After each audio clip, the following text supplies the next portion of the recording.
Muchas gracias, presidenta María Guardiola. Qué bonito, estaba pensando que tanta gente en su discurso, Blanca, María, te nombren, Ágata. Qué bonito haber sido referente, haber abierto camino, eliminado barreras. Qué bonito que tu nombre suene y que además todo el mundo sepa quién eres, porque le pones tanto color que es imposible pues no diferenciarte entre la multitud. Yo he hecho una pequeña pues definición de lo que veo, de lo que eres, y suena algo así. Ágata es inspiración, es color, es creatividad, Ágata es arte, diversión, es vanguardia, es insistente, firme. En algún sitio he leído, Ágata, que tu mayor lujo es tener amigos, perros y bañarte en el Mediterráneo. La eterna enemiga del negro, que diseña corazones. O sea, qué niña o qué niño no piensa cuando voy a ser diseñador, voy a diseñar corazones, flores, color. Pero es mucho más que todo esto. Diseñadora de moda, empresaria, noble, española, medalla de oro al mérito en las bellas artes y Premio Nacional de Diseño en Moda. Estudió en la Escuela de Artes. Empezó con 20 años a trabajar como ayudante en el estudio madrileño del modisto Pepe Rubio y un año después presentó su primera colección en el Centro de Diseño Local de Madrid. 20 años, fíjense. Desde entonces Ágata ha desfilado en las capitales de la moda de París, de Milán, de Nueva York, de Florencia, por supuesto de Madrid, y ha sido invitada de honor y representante de la moda española en las principales pasarelas del mundo. Y hoy la tenemos con nosotros. Yo no sé si me vais a dejar, Pilar, Carmen, saltarme el protocolo y porque quiero escucharla. Cuando ella se levante y yo me siento ahí, puedo seguirla desde cerca. ¿Puedo? Pues vamos a darle un fuerte aplauso a Ágata Ruiz de la Prada.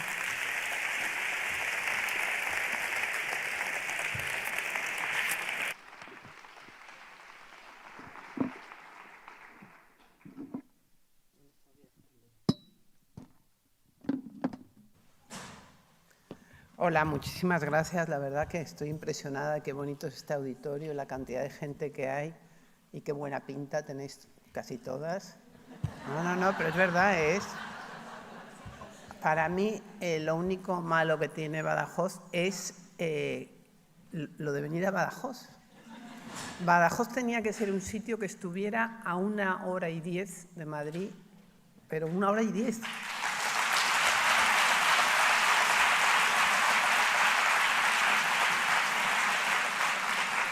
Y aunque ya sé que hoy tenemos que hablar de los derechos de la mujer y tal, pero de verdad yo creo que tenemos que luchar todos porque esto se consiga, porque es una vergüenza y porque es un maltrato, porque es un sitio maravilloso donde la gente vendría a comer, tendría que ser súper fácil irse a Badajoz, como es fácil ir. Por ejemplo, yo ahora tengo un novio que es de Puerto Llano y a Puerto Llano se tarda 1h05. Y es mucho peor Puerto Llano que Badajoz, claro. Entonces aquí es que no se comprende por qué. ¿Qué está pasando para que os tengan tan abandonados? O sea, que me uno a vuestra lucha. Bueno, estaba pensando, os tengo que contar 1000 cosas, pero como habéis puesto tanta gente delante, pues se me han comido mucho rato, pero bueno. El asunto es que yo creo que todo esto de los derechos de la mujer es un poco, cuando yo era pequeña, yo creo que cuando yo nací en mi casa no había televisión. Yo me acuerdo que teníamos una casa en el campo, un campo no tan bonito como los de aquí, pero bonito, y entonces cuando pasó lo del hombre en la luna había un cuartito y había como una maderita con tal, y todo el mundo se traía las sillas de su casa, ahí vivían como 40 personas que trabajaban en el campo, y había una televisión colectiva, donde la gente... Luego pues empezó a que la televisión pues ya era más normal en las casas, pim, pim, pim, pim. Luego de repente apareció el lujazo de que no sé quién tenía una televisión en color. Luego todo el mundo tuvo televisión en color. A todas estas que yo no veo la televisión, pero bueno. Y ahora la televisión la puedes ver en el móvil, ¿no? Entonces yo creo que con esto de la mujer ha pasado un poco lo mismo. Se llevan muchos años luchando, pero ya estamos, o sea, ya todo el mundo lo llevamos en el móvil. O sea, es que me parece que, por ejemplo, ayer venía de París, yo antes de ayer me fui a París, ayer me levanté en París y acabé, por eso protesto tanto de lo del transporte, porque hubiera podido ser una cosa maravillosa y fue bastante pesada. Y esta tarde, ahora me voy porque pretendo dormir en Valencia. Valencia sí que va a ser un minutillo. Y en Valencia mañana voy a presentar mi libro, voy a hacer un desfile, me van a dar un premio, voy a hacer una cosa con una cocinera, en fin, voy a hacer muchas cosas mañana, si Dios quiere, en Valencia. Entonces, bueno, pues yo creo que ahora lo importante es... Ayer estaban viendo una revista que dan en los aeropuertos de París y decía que una de las cosas de los Juegos Olímpicos de París va a ser que va a haber el mismo exacto número de mujeres que de hombres. Es una cosa que me gustó muchísimo, porque es que no es ni el 40 ni no, el mismo número de mujeres que de hombres. Eso me ha parecido genial. Y luego yo vivo en París muy cerca del Sena y se les ha ocurrido una idea maravillosa que yo no sabía, que es: van a hacer la ceremonia inaugural, en vez de hacerla en un estadio, la van a hacer en el Sena. Entonces eso va a ser alucinante, porque van a pasar como cada delegación de un país en un barco, y entonces todos los puentes los van a poner como para que la gente lo pueda ver, y todas las... O sea, va a ser una idea extraordinaria, porque aprovechar el Sena, que es un río, que vosotros también tenéis un río maravilloso, para poner en valor ya esa idea es sensacional. Pero vamos, que estaba hablando de lo de que tantas mujeres como hombres. Y bueno, para mí eso es fundamental. Yo vengo de una generación donde mi madre no trabajó, la pobre, porque ella decía que no le habían enseñado a trabajar. A mí tampoco me enseñaron a trabajar, pero yo vi a mi padre trabajar. Yo vi que en mi casa había una madre que no trabajaba y estaba siempre deprimida. Y no trabajaba nada, no es que no trabajara, pero limpiara, no hacía nada, o sea, y eso que era una mujer que tenía muchísimas ganas, o sea, como yo, era un poco que quería siempre hacer planes, digamos, ¿no? Y entonces, y mi padre, que era un arquitecto súper exquisito, uno de los mejores arquitectos de su generación, un gran coleccionista de arte, y mi padre siempre trabajaba, porque le gustaba, porque él disfrutaba muchísimo con su estudio. Entonces yo vi y dije, pues a mí me conviene más trabajar, porque yo veo que si estás trabajando, estás enrollado, tienes cosas en la cabeza, estás feliz, y en cambio, si no, pues mi madre, me acuerdo, se levantaba y me duele un poco este dedo, y yo a las 10, pues también me duele esto un poco y tal, entonces voy a mirar, y al final era ya todo pensar cosas malas. Yo creo que lo bueno o sea, yo creo que casi que había que trabajar, o sea, que había que pagar por trabajar, porque es que trabajar te aporta tantísimas cosas.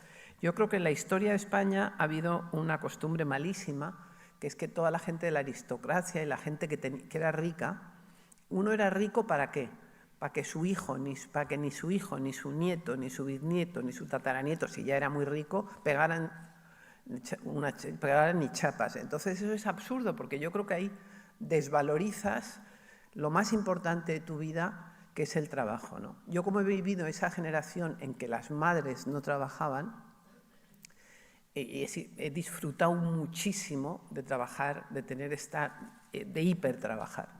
La verdad que viví muchos años con un señor que también hipertrabajaba, y bueno, pues eso fue un poco la clave quizá de que estuviéramos más de 30 años juntos, pero es verdad.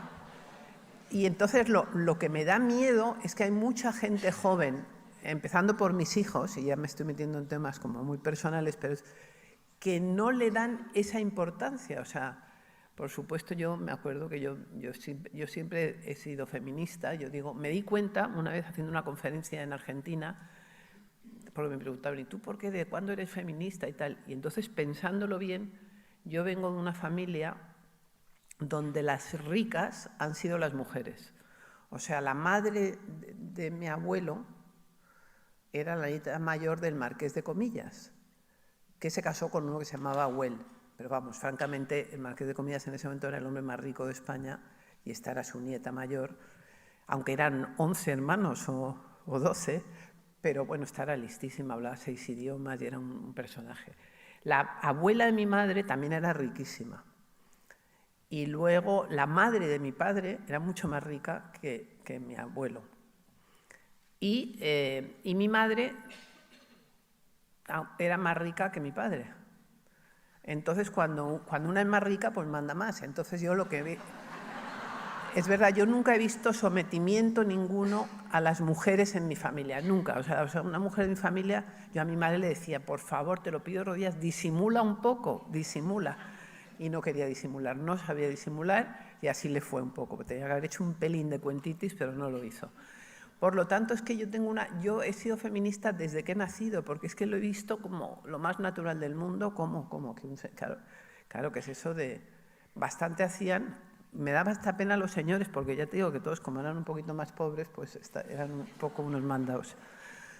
Entonces, me da pena que la gente joven no se dé cuenta esto que hemos luchado, bueno, que no ha sido luchar, porque para mí ha sido divertidísimo todo mi trabajo. Yo hice mi primer desfile con 20 años, cuando mis hijos tenían 20 años me parecían bebés recién nacidos, y yo había hecho ya mi marca, tenía registrado la etiqueta, tenía una sociedad, me di de alta, que ya tengo cumplidos. Todos los años que haya que cumplir de la Seguridad Social los tengo yo cumplidos hace muchísimo, porque llevo pagando desde hace 44 años, llevo pagando, imagínate, todos los meses. Y entonces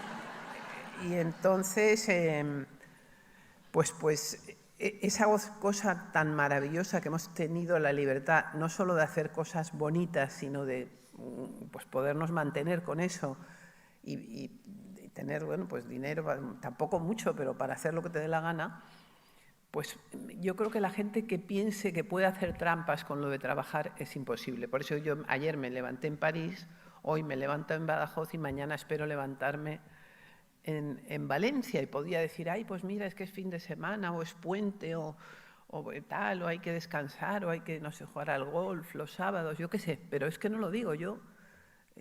Digo, como que hay que ir a hacer un desfile a Valencia, y dicen en el estudio, bueno, pero no hace falta que vayas tú, y digo, no, es que voy a ir yo a Valencia, porque si puedo ir yo, aparte que después del COVID, pues efectivamente me doy cuenta que aunque yo he trabajado muchísimo durante todo el COVID y tal cual, pues hay cosas que te has alejado de ellas, ¿no? Por ejemplo, yo a Valencia iba una vez al mes y ahora pues hace muchísimo que no voy, me doy cuenta porque intentando invitar a gente, entonces hay que volver a los sitios y hay que... Entonces hay gente que se cree que se puede hacer trampas con esto y no, yo creo que trabajar es una gozada. Yo tuve la suerte de que... Yo tendría que haber sido arquitecta, porque mi padre era arquitecto, mi abuelo arquitecto, mi bisabuelo arquitecto, mi tatarabuelo arquitecto, ahí todo el mundo era arquitecto, pero yo era mala estudiante, entonces... Y además es que en mi casa, mi madre no fue, para que os hagáis idea, mi madre no fue ni al colegio. En esa cosa que hablábamos de que la gente no quería pegar ni chapa, pues en otros países, desde que naces, por ejemplo en Inglaterra, pues los niños ya están soñando los padres con que vayan a un colegio bueno como Eton, como Harrow, para poder entrar en Oxford, para poder entrar en Cambridge, y ya el bebé nace y ya le están apuntando en un sitio. O sea, hay una gran competitividad desde hace 200 años o 400 años para que un niño bien, entre comillas, además de bien, esté en Oxford, que haya estado en Oxford y sea un fenómeno, porque es dificilísimo entrar en Oxford, aunque claro, ellos tendrán un poquito más de enchufe, ¿no? Pero aquí en España, pues no. Entonces mi madre, pues ni te preguntaba. Como ella no había ido al colegio, pues le daba igual si ibas a ir a qué colegio, a qué universidad, cómo ibas a trabajar. También esto a mí me ha dado mucha libertad, porque esa gente que todo se lo pregunta a su mamá y todo lo que hace, oye, que tengo una entrevista de trabajo y tal. Yo, como no me hacían ni caso, pues me espabilé solita, y eso en el fondo me vino muy bien, ¿no? Yo creo que nosotros hemos sido una generación que hemos sido, mi hija lo decía, hiperpadres, y que les agobiamos, ¿no? Porque yo cuando mis niños eran pequeños me hice como una especie de proyecto con los niños, y entonces les llevaba clases de francés, de inglés, de alemán, de montar a caballo, de jugar al tenis, de esquiar, yo qué sé, de todo, de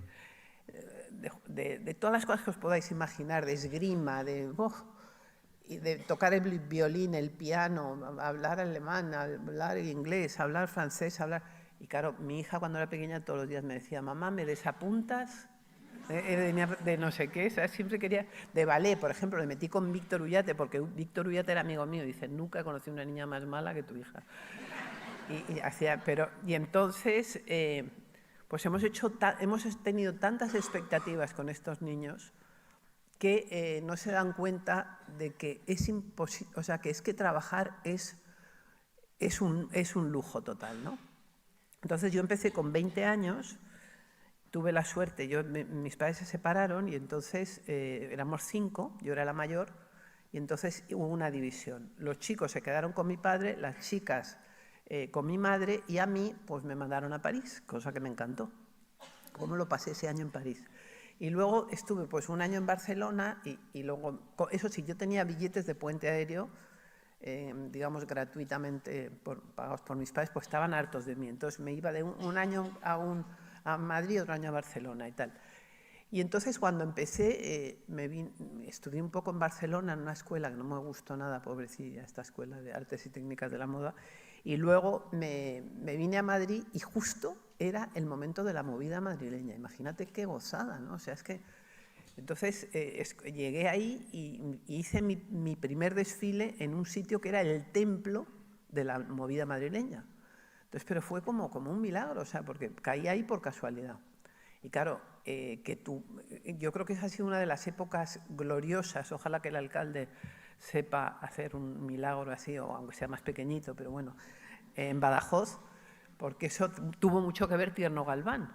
Tierno Galván fue un momento de explosión, se había muerto Franco, había llegado la democracia y era un momento antes Barcelona, que yo conocía divinamente porque mi madre era de Barcelona, mi padre de Madrid, pero mi madre de Barcelona.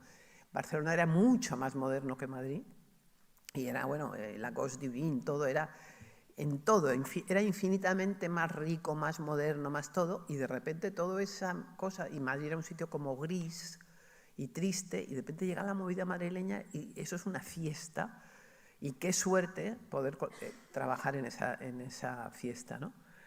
Bueno, ahí hubo mucha gente, unos años buenísimos, divertidísimos, y mucha gente que se perdió, pues por el tema de las drogas, por el tema de el SIDA también, cuando vino el SIDA. Cuando vino el SIDA un poco como que se acabó la movida madrileña. Y entonces entró la época del negro, la época de los punkis, y una época tremenda en que toda la gente del mundo de la moda en España, que aún en esas épocas, pues en todos los... Por ejemplo, el hombre que más me ha ayudado en mi vida, que ha sido Isidoro Álvarez, Isidoro se murió su madre cuando tenía 15 años. Y Isidoro se puso una corbata negra y no se la quitó hasta que se murió. Entonces, en muchos pueblos de España había gente que iba, casi toda la gente del pueblo iba vestida de negro, pues porque por lutos o por, yo qué sé, o porque no tenían. Y luego todas las pijas, las señoras así como pijas, amigas de mi madre, de los cócteles y tal, iban vestidas de negro, todas las modernos de negro, todo el mundo iba de negro, era una cosa, y decías, pero esto es una enfermedad, porque ¿qué pasa aquí, no? Entonces, hubo unos años, yo una vez fui a Milán, a un desfile de una diseñadora española, que habría como 800 personas, todas iban de negro. El que no iba de negro iba de gris oscuro, pero era una cosa tremenda. Entonces, yo ahí, pues, a mí me viene un poco... Yo ahí iba vestida con mis 2 hermanas, que parecíamos payasos del circo Price, ¿no? Pero todo el mundo nos veía, o sea, era imposible no vernos, porque íbamos en esa época, imaginaros, colores, una media de cada color, tal. Entonces empezaron a decir las de los colores, Ágata Ruiz de Prada, tal. Y poco a poco me regalaron una cosa maravillosa que yo nunca hubiera podido comprar en mi vida por mucho dinero que hubiera tenido, que es el color. Entonces, así como en España la gente me conoció al principio porque hacía unos trajes muy raros, con ruedas, con tacatacas, con aros, porque me maquillaba de una forma diferente, porque me ponía la cara verde entera, porque, bueno, les parecía rarísimo todo lo que yo hacía. Fuera de España, en cambio, les chocó más el tema del color. Bueno, entonces yo pienso que para tener una buena marca, tú tienes que tener 3 cosas. Una cosa muy importante es que tienes que tener un estilo propio. Entonces, el estilo propio, ¿cómo se hace? Pues el estilo propio lo he sacado yo de todas mis vivencias familiares, que eran muy raras, porque ya te digo, Madrid, Barcelona, imaginaros, el perro y el gato, y eso que ya era el perro y el gato. Entonces yo en Madrid vivía en la casa más moderna de Madrid, vivíamos en un 8º piso con 3 piscinas y cuadros de Tapies y de, bueno, unos cuadros alucinantes que la gente decía, ¿esto qué es? Y no sabían si se... Es que no entendían aún. El concepto del arte moderno no existía para nada. Y en Barcelona pues era como Downton Abbey, la casa de mi abuela, de mis abuelos, era una casa donde había un servicio, que uno llevaba 50 años, yo 70, y iban con medallitas, y yo era la nieta mayor. Entonces, esa mezcla de vivir en lo más antiguo, pero también eran modernos, o sea, era gente que no trabajaba, pero sí era gente con mucha curiosidad intelectual. Entonces, yo siempre he estado rodeada de cultura, o sea, ahí todos los días pues se leía el periódico, había una vanguardia para mi abuelo y otra para mi abuela, y luego pues se compraban todos los libros. Bueno, mi abuelo se compraba unos 3 libros al día, muchas veces repetidos porque no se los podía leer todos, pero ¡ay, qué libro tan atractivo! Llegaba a su casa y lo tenía. Pero había una cosa de ir al liceo, de ir a exposiciones, de que todo lo que pasaba en la ciudad pasaba por mi casa. De hecho, mi abuelo, que era muy monárquico, pues por ejemplo, don Juan, el padre de don Juan Carlos, pues cuando iba a Barcelona vivía en casa de mis abuelos. Y don Juan Carlos vivió 6 meses en casa de mis abuelos en Barcelona. Entonces, imaginaros el cambio de eso a una casa súper extravagante en Madrid. Y bueno, pues eso hizo que yo siempre fuera como, bueno, tuviera mis referentes muy distintos a los referentes de la época. Entonces, yo creo que es muy importante eso hizo la arquitectura, aunque no sea arquitecto, el amor por la arquitectura, el amor por la cultura, el amor por las casas bonitas, porque mi madre siempre me llevaba mogollón de planes y me llevaba unas casas que es que no te lo puedes ni imaginar, y a unos planazos increíbles, porque en mi biografía hablo mucho del tema de los planes. Y ya, claro, la gente que no trabaja pues no se van a quedar todo el día sentados en el salón de su casa, pues entonces buscan planes. Entonces, muy importante la búsqueda del plan y el tener buenos planes. O sea, yo me fui a París porque me invitaron a una fiesta y consideré que era un buen plan, que luego era mejor plan aún de lo que había pensado yo. Y entonces me cogí un avión y dije, bueno, me da tiempo, llego a tiempo a Badajoz, y metí ahí un planazo en París. Y eso lo he heredado yo de mi familia. Mi abuela daba una pequeña fiesta una vez por semana y recibía todos los días. Entonces, por ahí pasaba muchísima gente. Por ahí pasaba pues desde don Juan, que le escuchabas, a gente de izquierdas, de derechas, a gente hippie. Era una familia muy grande, pero muy divertida. Entonces, yo creo que todo eso, el leer desde pequeños, siempre todo el mundo leyendo, pues hace que tú tengas una personalidad que tienes que seguir alimentando toda tu vida. O sea, me da mucha pena ayer porque llegué al hotel y ahora me voy a ir y no he podido conocer como me hubiera gustado y pasearme por Badajoz, pero también estuve en París, que hay una exposición de Rothko. Yo llevaba un traje de Rothko a mi fiesta de hace 1000 años, que creo que es la bomba y está todo el mundo entusiasmado con esa exposición. En fin, yo creo que siempre tienes que estar aprendiendo, informándote, leyendo. Yo no puedo... Mira, aquí en el bolso que tengo, en este bolso tengo un libro, todos los días, que encima es un rollazo de libro que no os lo podéis imaginar, que es un libro sobre, fíjate, sobre los sindicatos en Inglaterra en la época de Churchill. Imagínate el libro que me... Pero yo, cuando empiezo un libro me lo... ¡Uy! Cuando empiezo un libro me lo suelo acabar. Entonces siempre, pues aunque sea un poco pesado el libro, tú tienes que estar haciendo como un esfuerzo, aprendiendo toda la vida, porque si no aprendes te quedas muy para atrás. Entonces, eso es lo más importante, tener un estilo propio. Todo eso que tú vas aprendiendo pues se convierte en unos trajes que no saldrían así si tú no hubieras metido toda esa leña en el fuego, ¿no? Luego hay el tema de la publicidad, o sea, de la comunicación. Comunicación es todo. Esto es comunicación. O sea, yo creo que nunca en mi vida había hecho nada así importante en Badajoz y me alegro de estar hoy aquí por eso. Entonces, es una comunicación total. Pues me han hecho unas preguntas en la entrada, pero has conocido a una gente, como dicen, de plan sale plan. Seguro que una de vosotras me va a invitar a un plan, no sé quién, pero seguro que de aquí me sale un plan. O por lo menos seguidores en Instagram, en fin. Entonces, todo esto lleva y entonces la comunicación es súper importante. Yo tuve la suerte del tema de la movida madrileña, que fue un tema hipercomunicado, porque cuando España se pone de moda con Sevilla del 92 y con la Expo, pues entonces todos los periodistas del mundo, el New York Times, todo el mundo, el Newsweek, el Herald Tribune, todos mandan a corresponsales a España, a gente a decir, oye, ¿qué está pasando en España? Y se hacen unos...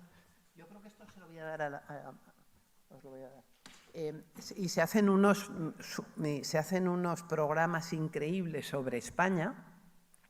Todo el mundo tiene muchísima curiosidad y ahí ponen a 6 o 7 personas, que era Alaska, Ágata, Almodóvar, los Costus, tal, y éramos 8, parecía que íbamos al médico de cada tarde, sesión de fotos con alguien. En esa época, yo creo que no pensábamos tanto en el dinero como en ser famosos, queríamos ser famosos.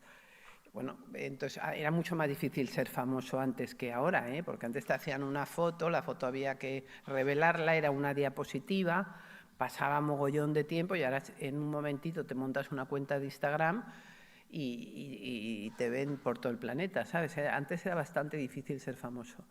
Y eso es súper importante, eso del ser famoso es, o sea, el mantener la comunicación de lo que haces y el hacer muchas cosas es fundamental. Luego hay la tercera pata, que es una pata muy, muy difícil y en la que España cojeamos mucho, salvo un señor que se llama Mancio Ortega, que es el tema de la producción y la venta.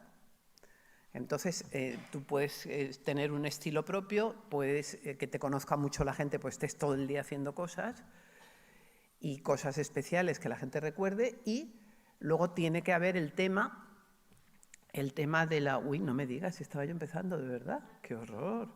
Bueno, total, que tiene que haber el tema de cómo conviertes eso en un producto y en un producto que se pueda vender. Y eso es una cosa muy importante, por ejemplo, aquí en Extremadura, porque Extremadura es un sitio maravilloso. Yo creo que tenéis una cosa buenísima en Extremadura que no tienen otras partes de tal, que es que está como muy vacía y lo demás está muy lleno. Y lo que va a estar, el lujo es lo vacío y el lujo es el espacio. Y entonces al final, el que esto haya estado un poquito abandonado durante bastantes años va a hacer que seáis un sitio de súper lujo donde todo el mundo quiera venir. Pero, como hay que hacer cosas para toda la gente que está aquí, todas las mujeres, los hombres, todos, tenemos que intentar pensar en lo tercero, que es dificilísimo, que es cómo vendes tus cosas. Y además todo está cambiando tanto porque claro, cuando uno se acostumbra a comprar barato, ahora estamos en el tema de la moda. Yo he tenido la suerte de, en mi generación, ver 3 cosas súper importantes. Primero, que la moda, lo más importante de la moda es que hoy en día la moda es cómoda. Eso lo dije yo hace 1000 años, que la moda tenía que ser cómoda. Entonces, ahora mismo la señora más rica del mundo, que podía ser la mujer de Bill Gates, por ejemplo, desde que se separó, pues va con unas deportivas de estas, porque lo que quiere la tía, ya que es rica, es ir cómoda y no que no le duelan los pies, digamos, ¿no? Entonces, eso es súper importante, ir cómodo. Luego hay una cosa muy, muy importante, que es la democratización de la moda, que parecía imposible. Cuando yo empecé, solamente la gente rica podía ir bien vestida. Ahora todo el mundo puede ir bien vestido porque la ropa, o casi todo el mundo puede ir bien vestido porque la ropa ha bajado de precio de una forma sensacional. Y ahora estamos en un momento muy, muy, muy interesante, del que me imagino que vais a hablar luego mucho, espero que habléis mucho de eso, que es el que la moda sea sostenible. Eso yo ha sido mi deseo desde el primer día, porque mi abuelo ya era ecologista en los años 20 del siglo pasado. Mi padre, que no era el hijo de mi abuelo, también era súper ecologista. Teníamos una casa en Lanzarote donde no había absolutamente nada de agua y venía el agua en un camión, y entonces éramos súper ahorrativos con el agua. Es que si no nos mataba. Las luces apagadas, no gastábamos nada de agua, en fin. Y entonces ahora estamos en el momento, en el proceso. Y otra cosa que ha habido muy importante, cuando yo empecé en el mundo de la moda, eran las modistas, las costureras, y de repente, y desde luego había un alejamiento enorme entre el mundo de la moda y el mundo de la cultura. Hoy en día las exposiciones más vistas de los museos son exposiciones de moda, Y todas las, por ejemplo, ahora tenemos en España una marca que es Loewe, que es francesa, pero ha sido española, y que está apostando 100% por la cultura. Y Arnaud tiene una fundación, Pinot tiene otra fundación, Miuccia Prada tiene una fundación, empiezan a haber museos, exposiciones, y ya todos los directores artísticos, lo que son gente culta. Entonces está la cultura, la comodidad y el que todo el mundo se puede poner. Y ahora estamos todos pensando, es un momento muy interesante, muy bonito, y tenemos que ponernos mucho las pilas en cómo convertimos esto que todos queremos y todos sabemos que tal, en sostenible. Porque hubo una época, hace por ejemplo 15 años, en que cuando empezó a ser tan barata la moda, había niñas que se compraban un traje para el fin de semana y por no lavarlo o porque lo habían destrozado o por lo que fuera, lo tiraban el lunes para comprarse otro traje el fin de semana siguiente y volverlo a tirar, cuando antiguamente había gente que solamente había tenido un traje en su vida y lo iba remendando. Entonces, ¿qué es esta especie de locura? O sea, hay que decir que el hiperconsumo es muy hortera. Y entonces la moda lo tiene que rechazar, porque la moda tiene que ser elegante y tiene que rechazar el hiperconsumo. Y entonces lo bonito es que los que más pueden cambiar el hiperconsumo son las grandes marcas, por ejemplo, Inditex. Inditex le pasó con lo que al Marqués de Comillas que de repente se convirtió en un señor muy rico. Ya acabo, ya te he visto. Entonces, se convirtió en un señor muy rico y al poquísimo de ser muy rico quería tener categoría, ¿no? Entonces, al cabo de unos años, él invitaba a veranear a los reyes de España, que antes no es como ahora que te invitan un fin de semana a casa de alguien, no, eran 4 meses a su pueblo, que era Comillas. Entonces, ahora mismo Marta Ortega, que es súper, hiper rica, no se puede ser más rica, pues ha decidido que ella lo que quiere es cambiar el mundo, que es lo que yo haría si tuviera todo ese dinero, y yo creo que quiere hacerlo de verdad.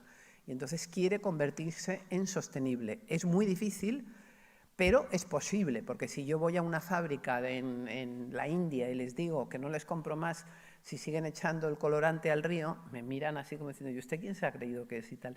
Pero si eso lo dice Inditex, H&M y tal y cual, se dan cuenta que o les hacen caso o tienen que cerrar la fábrica. Por lo tanto, yo creo que estamos en un momento muy interesante en que pueden pasar muchas cosas, en que las costumbres pueden cambiar mucho, en que se va a volver a lo local, y aquí en lo local tenéis mucho que ofrecer, una vez que la señora presidenta consiga lo del AVE en 1 hora y 10. No es verdad, es verdad.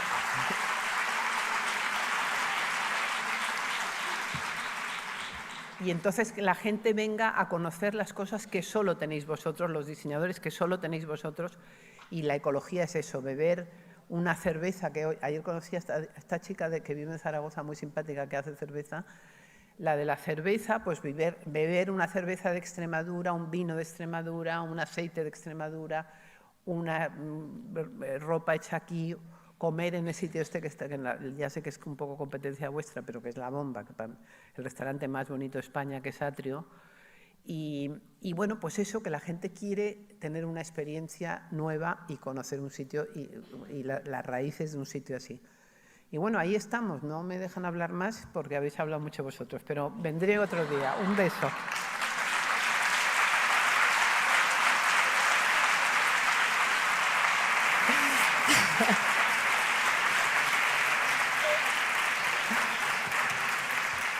Te vamos a dar unos minutos más, Ágata, porque tienes al público encantado. Seguro que hay alguna pregunta. Bueno. Tenemos a nuestras compañeras y compañeros con el micrófono. Mira, por allí, no sé dónde tenemos. A ver, la pregunta, un señor. Sí, un caballero. Un caballero, Hola. me alegro. ¿Se oye? Sí. Hola, soy Julián Casa. Hace, no me acuerdo los años, 2, 3, 4, en un TEDx en la Ducto Business School, hablaste del tema de sostenibilidad, como hablabas ahora. ¿Tú crees que la mujer tiene una visión distinta en este campo que el hombre? Yo creo que la mujer, la verdad, que tiene, por regla general, más sensibilidad y más amor a la tierra y más amor a sus hijos y es más cuidadosa, aunque hay hombres que también son muy cuidadosos, y por lo tanto tiene más, se emociona más con la sostenibilidad. Yo es que me emociono con eso, ¿eh? Yo me paso todo el verano reciclando. hago compost, compost es como ya... Llevo muchísimos años trabajando con Ecovidrio, por ejemplo, que hemos hecho 1000 proyectos juntos. Hago miles de cosas de reciclaje. Podría haceros una lista de 500 cosas y aún me gustaría hacer más. Y cuando las hago es como cuando eras pequeña que te decían una buena acción al día. Pues te da muchísima felicidad oye, eso de hacer una buena acción por el planeta, ¿no? Yo tengo un coche híbrido que tiene 18 años y ahora tengo un coche 100% eléctrico, que la verdad me está costando muchísimo cargarlo porque mira que protesta con él. Eso, así como vosotros tenéis el problema del AVE, nosotros tenemos el problema de los enchufes, que no hay manera de que nos pongan enchufes eléctricos en Madrid. Es una cosa tremenda, los parkings, en todo. No sé qué pasa, pero yo llevo 10 años pidiéndolos y no me los dan. A ver, ¿más preguntas? A ver, no sé, no vemos bien. Nada, estas quieren tomarse un café todos. Claro, saben que es la hora del café.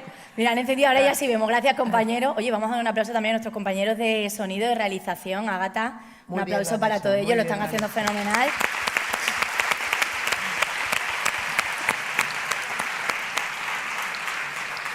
Bueno, pues si no hay más preguntas... Oye, y por los de Ibercaja, que hay que ver el dineral que se han gastado en este sitio y lo bien que les ha quedado, ¿eh? Aplauso a Ibercaja.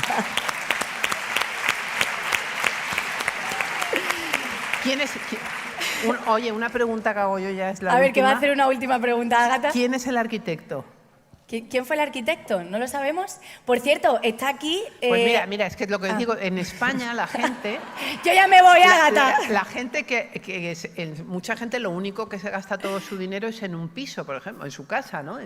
Gente que gasta el 80% de su dinero en su casa. Y le preguntas, oye, ¿quién es el arquitecto de tu casa? Y no lo saben. Y eso a mí me intranquiliza mucho porque como me encanta la arquitectura y vengo de una familia de arquitectos, digo, ¿cómo es posible que inviertas el 80% de tu dinero y cómo es posible que estemos en un sitio tan bonito? Lo tenemos. Antonio Lamela, aquí está, sí. Es uno de los grandes, sí. Que por cierto está aquí porque me han etiquetado en Instagram, lo mismo yo también subo seguidores como tú, tengo que decirlo. Arquitectos de Extremadura, ¿dónde estáis? Está por aquí porque han subido una historia, ¿eh? Mira, ahí está. Aplauso también para arquitectos de Extremadura que están. No sé si es porque sabían que venías de familia de arquitectos, pero están. La mela es muy buena. Pues Ágata, muchísimas gracias. Fuerte aplauso para Ágata Ruiz de la Prada. Ha sido un placer tenerte en Badajoz. Ojalá, como decía, la próxima vez que venga sea el camino un poquito más rápido. Pues es el momento de tomar café, seguiremos hasta las 4 de la tarde juntos, así que un breve descanso y nos vemos en unos minutos. Muchas gracias.